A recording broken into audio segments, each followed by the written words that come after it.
see you. We can actually shake hands. I know, it's a nice change. Hello. Good to see you again. We too will give meaning to our commitment to our self-defense. If Hamas breaks the calm and attacks Israel, our response will be very powerful. The third point is peace. We need to work together to expand normalization between Israel and Arab and the Muslim world, and deepen the peace treaties that we already have.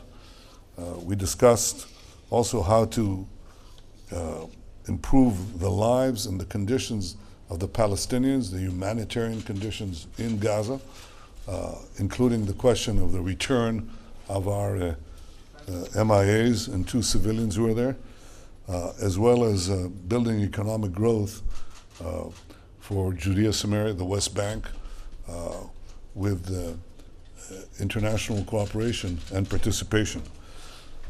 As for peace itself with the Palestinians, a formal peace, I think President Biden was absolutely correct when he said, you're not going to get peace until Israel is recognized as an independent Jewish state.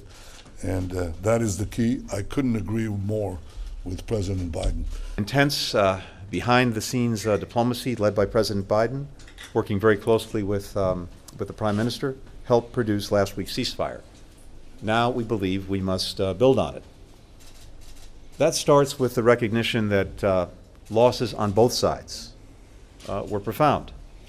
The United States fully supports Israel's right to defend itself against attacks, such as the thousands of rockets fired by Hamas indiscriminately against Israeli civilians. As the Prime Minister mentioned, we had a detailed discussion about Israel's security needs, including replenishing Iron Dome.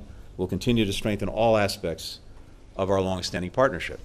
We know that to prevent a return to violence, we have to use the space created to address a larger set of underlying issues and challenges.